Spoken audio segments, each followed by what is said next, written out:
It began with promises, with whispered vows exchanged beneath the soft rustle of palm trees and champagne bubbles rising in crystal flutes. Enzo Romano, a 34-year-old millionaire trader, had everything he ever wanted: wealth, influence, and a woman he believed was his perfect match. Lucia Moretti, young, elegant, enchanting. She moved through the world with quiet grace, the kind that draws attention without asking for it. To outsiders, they were a dream, a fairy tale written in bold headlines and golden light. Just married, boarding a private jet to a remote island where ocean waves kissed the shore like clockwork and the air smelled like orchids and honey. Everything felt precise, curated, controlled. But beneath that surface, behind the filtered photos and curated smiles, something was off. Not loud, not obvious, just off. An unease Enzo couldn't quite explain. It wasn't what she said. It was what she wouldn't say.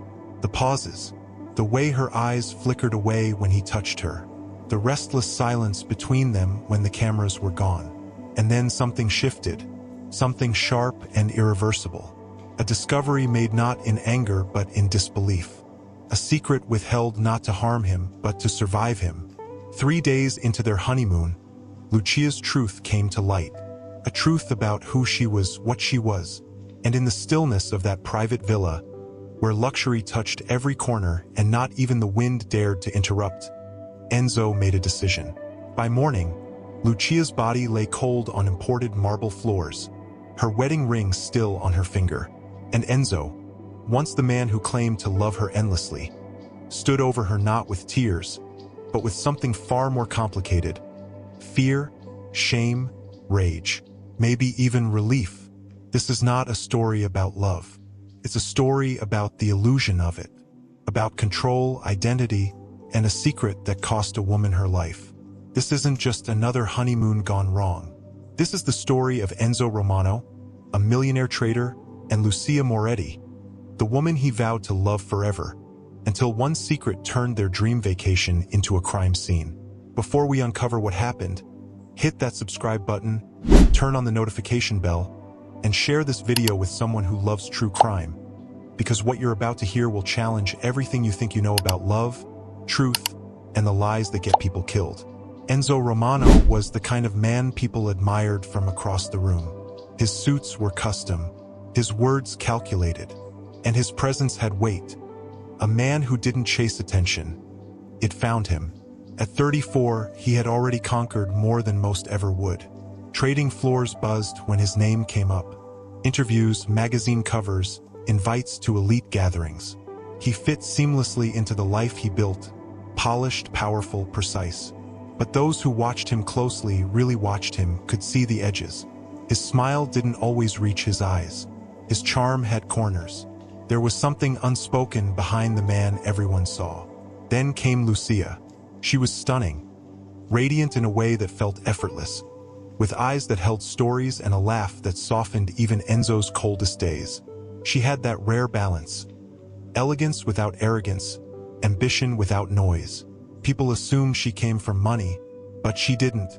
She earned every bit of the life she stepped into. She was educated, articulate, and grounded. She was also carrying a truth no one, not even Enzo, knew. A truth she had tucked into the quietest parts of herself, hoping love would be enough to keep it there. Their love story moved quickly. A chance meeting at a financial gala, a shared conversation over expensive wine, a second date in Milan. Enzo had never been patient, and when he wanted Lucia, he wanted all of her. Fast. Within months, the ring was on her finger and the headlines called them the power couple of the season. But love at that speed skips things. There were questions Enzo didn't ask, details Lucia didn't offer, and at first none of it mattered. The dinners were lavish, the vacations endless, and the engagement felt like the beginning of a new dynasty. Enzo believed he had found the one woman who could both challenge him and make him feel whole. Still, the cracks appeared. Small at first, Lucia pulling away when things got too intimate, her deflecting certain conversations about her past. A medical appointment she brushed off without explanation. And Enzo, used to knowing everything, used to controlling everything, began to notice. He wouldn't say it out loud, not yet. But his instincts were never wrong. Something didn't fit.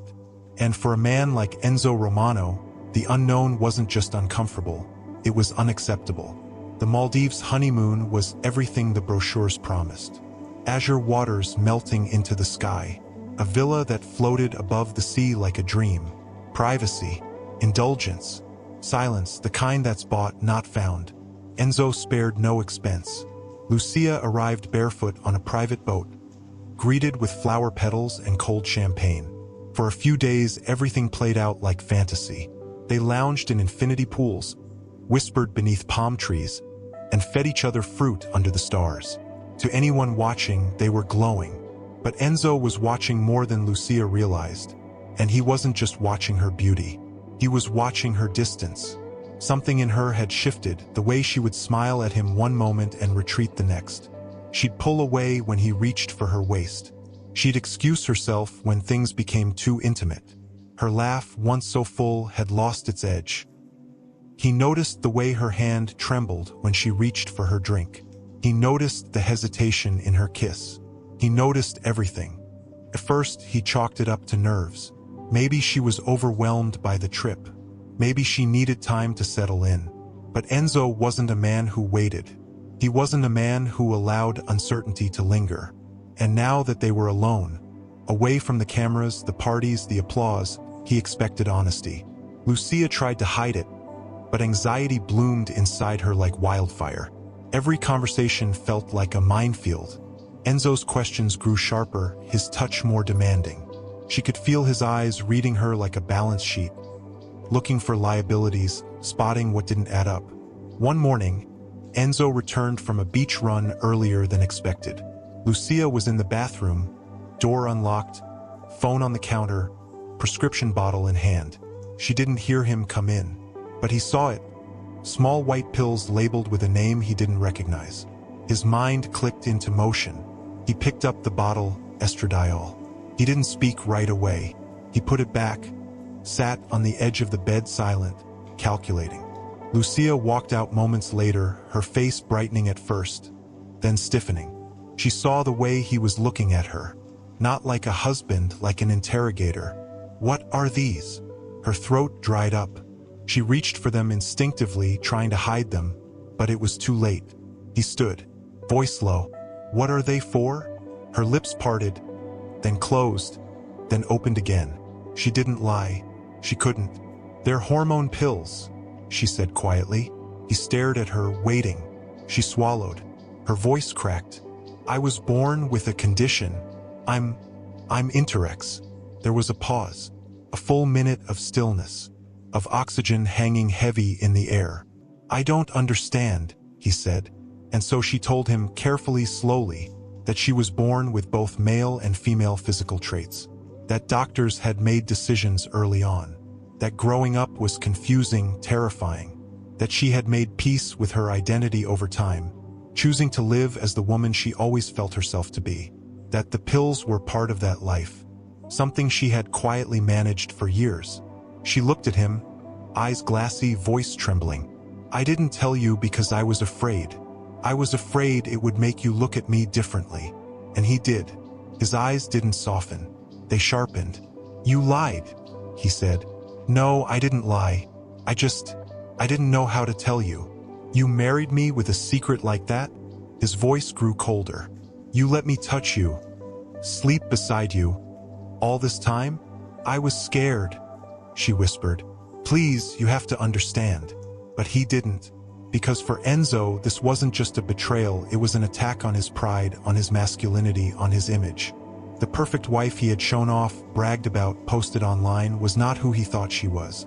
To him, it wasn't about love. It was about being fooled, deceived, mocked. He turned away from her that night, said nothing for hours. Lucia cried in the bathroom, curled up beside the tub, unsure if she should pack a bag or try to reason with him. But by then, she already knew. Something inside him had broken. What happens next will leave you speechless. But before we continue, hit that like button, subscribe, and turn on the notification bell. These stories need to be heard, and your support helps make that happen. Now, let's get back to it. Over the next few days, Enzo unraveled in silence. He didn't speak unless she asked a direct question. He walked ahead of her instead of beside her. His affection dried up. But what chilled Lucia most wasn't the silence. It was the moments when he would stare at her, blank, calculating, as if weighing his options, as if trying to make a decision. He started drinking more. Just one extra glass at dinner, then two. His tone shifted, sarcastic, sharp. He made cruel little comments disguised as jokes. He mocked her perfume, questioned her choices. At one point, he held her hand just long enough to whisper, "You really thought I wouldn't find out?" And Lucia knew then. This was no longer a safe space. This was a countdown. She began texting a friend back home, but stopped mid-sentence. What could she even say? She considered calling the hotel concierge, even the embassy, but Enzo watched her now constantly. Her phone would go missing for hours. Her calls would mysteriously fail. She tried to suggest they cut the trip short, but he refused, saying they were fine and she needed to relax. But Lucia could feel it. The storm was coming. And when it did, there would be no time to run. It was their 6th night in paradise. The kind of night people dream of when they imagine love at its peak. Warm breeze, stars glimmering on the ocean surface, the quiet lull of waves whispering against the villa's deck. But inside that villa, paradise had already turned. Dinner was mostly silent. Enzo had opened a bottle of wine but barely touched his glass. He sat with his jaw clenched, eyes fixed on Lucia across the table. She tried to pretend things were okay. She tried to talk about going home early, about therapy, about trying to fix what was broken. But Enzo wasn't listening. He was watching, studying. His mind wasn't in the present, it was already past forgiveness. Back in the bedroom, Lucia reached for her suitcase. She began folding clothes, avoiding his eyes. She said she'd sleep in the guest suite, just for the night. She said they needed space. Enzo stood by the window, silent. Then he turned. "You think you can just walk away?" he said. She paused. "I'm not walking away," she said carefully. "I'm trying to give you space." His voice sharpened. "You tricked me. You made me into a joke." "No, Enzo, please, I loved you. I love you." But love wasn't enough anymore. Not to Enzo. Not after what he believed she'd done to him. He stepped closer, his breath shallow. Lucia stepped back. "I gave you everything," he said. "And you gave me a lie." She backed toward the wall, shaking her head. "Please don't do this." And then it happened, fast, violent, final. Enzo's eyes locked onto the thick velvet tie-back cord that held the heavy curtains in place. He grabbed it, mechanically, without hesitation, and rushed her. She screamed once. He wrapped the cord around her neck with both hands, pulling with a strength fueled not just by rage but by betrayal, shame, and the desperation to erase what he could not control. Lucia clawed at him. Her legs kicked. Her mouth opened in a silent plea. He didn't stop. Not until her body went limp in his arms. The cord still embedded in her neck like a twisted necklace of luxury turned lethal. And then silence. Thick, swallowing, endless. He let go. Her body crumpled to the floor, hitting the wood with a dull thud. Enzo stood over her, chest heaving, eyes wide. The cord slipped from his fingers. He looked down, not at a body, but at a truth he could never unsee. The room felt smaller now, colder. He knelt beside her, touched her cheek, whispered her name like a question, as if she might answer. She didn't. Minutes passed. Then he moved, not with panic, but with purpose. He grabbed towels, wiped surfaces, placed her body on the bed and carefully adjusted her clothes. He red-raped the curtains, smoothed out the linens, placed a shattered glass in the bathroom sink, as if to suggest a fall. He ran water in the shower to blur any traces, deleted messages from her phone. Then and only then did he make the call, not to confess, but to report. When authorities arrived nearly an hour later, Enzo stood outside the villa, barefoot, shaken, holding a hotel robe closed around his chest. "She slipped," he said. "I found her like this. I don't know what happened." His voice cracked. His hands trembled.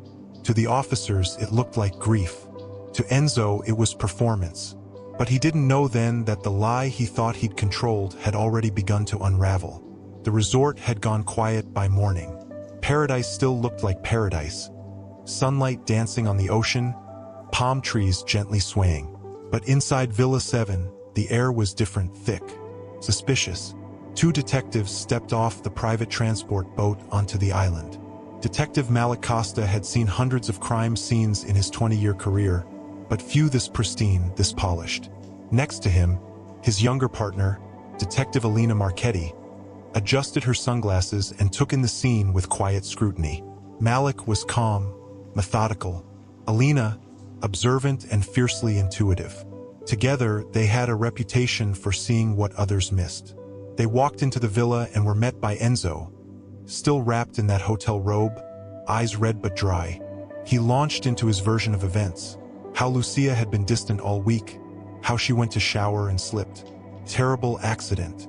Malik listened, nodding, but his eyes moved across the room. First to the rug, perfectly clean. Then to the bed, too neat. And finally to the curtain cord, missing from one side of the window. He said nothing. Not yet. They examined Lucia's body. No signs of a fall. No bruising on her head, but faint reddish impressions around her neck. Faint, but there. Alina stepped closer to the bed. Her fingers ran lightly along the edge of the mattress.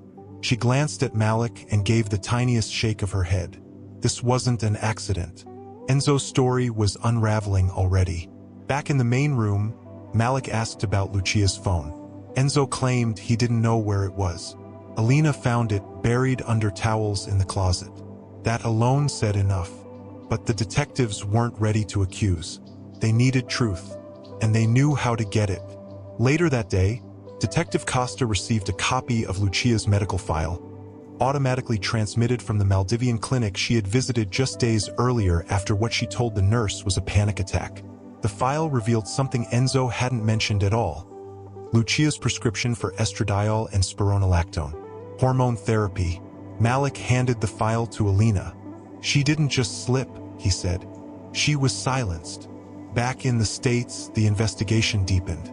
Lucia's best friend, Bianca, was interviewed first. Tearfully, she told detectives that Lucia had always feared telling Enzo about being Intersex. She loved him, but didn't trust that he'd accept her truth. She had kept it hidden, even as the wedding approached. Bianca handed over text messages between her and Lucia. The last message Lucia ever sent her said, "He knows. I finally told him. I'm scared." Detectives also spoke with Enzo's business partner, Matteo, who admitted that Enzo had a temper, especially when his pride was challenged. He described Enzo as charming in public, but insecure, territorial, and obsessed with control behind closed doors. He wasn't the type to forgive betrayal, Matteo said, even if it wasn't betrayal. Meanwhile, forensic evidence painted a clearer picture. The curtain cord matched the imprint around Lucia's neck. The time of death didn't align with Enzo's story. The timeline he gave too clean. And Lucia's phone, recently wiped, still contained fragments of deleted voice memos. One file recovered said simply, "I don't know how he'll react. If you're hearing this, something's gone wrong." Malik closed his notebook. They had enough. Back in the Maldives, Enzo was called in for further questioning. This time, he was less composed. His charm was cracking. "We know she didn't fall," Malik said. "We know you found her medical records. We know what you did." Enzo stared at the table, lips trembling. For a moment, he said nothing. Then finally, his voice low, he said, "I didn't sign up for that. No remorse, no confusion, just rage, masked as justification." He was arrested on the spot. Enzo Romano was arrested without resistance. The same man who once stood confidently in front of investors and luxury clients now sat in the back of a police vehicle. His face hollowed, his hands cuffed. He didn't ask for a lawyer immediately. He didn't even ask for a phone call. At the station, under the dull yellow light of the interrogation room, Enzo finally cracked. His voice was flat when he spoke. "She fooled me," he said. "She should have told me. I gave her everything. And she gave me that. Detective Costa leaned forward. And that's why you killed her? Enzo didn't blink. I loved her, but I couldn't live with what she was. There was no remorse, no grief, just a wounded ego behind the mask of grief. The confession was chilling and clear. The trial drew public attention from across the globe, not just because Enzo was a millionaire, but because of the complexity of the case. Love, identity, pride, and the murder of someone who dared to live as herself. In court, Enzo's defense painted Lucia as deceptive, trying to manipulate sympathy by arguing that Enzo's mental break was caused by betrayal. They claimed he felt psychologically ambushed by her revelation. But the prosecution had the evidence, and the voice of Lucia herself. The recovered messages, the fear she voiced, the pain she tried to hide. Detective Marchetti took the stand with quiet conviction. Detective Costa's testimony closed the prosecution with a final statement that echoed through the courtroom. Lucia didn't lie. She survived. She existed in a world that didn't always make room for people like her. And when she finally trusted someone with the truth, it cost her everything. The jury deliberated for less than 5 hours. Enzo Romano was found guilty of second-degree murder and sentenced to 32 years without parole. Justice, in some form, had been served, but justice couldn't bring Lucia Moretti back. She had been a woman of courage, of love, a woman trying to build a life that honored who she was, despite the risks, the fears, and a world that too often punishes difference. Her wedding ring was returned to her parents. A simple gold band engraved with the words, "Forever begins now," but forever was stolen. Lucia's truth cost her everything, but her voice still matters. And now it's your turn to speak. What do you think? Should Enzo have shown compassion, or was his reaction, however devastating, inevitable? We want to hear your thoughts in the comments. If this story moved you, take a moment to give it a like. And if you haven't already, subscribe to our channel for more in-depth true crime documentaries. Real cases, real lives, and the truths that often go unheard. And please share this video. Help raise awareness about Intersex identity and the very real danger that comes when love turns into shame, and shame turns into violence. This has been another story from our channel. Thank you for watching.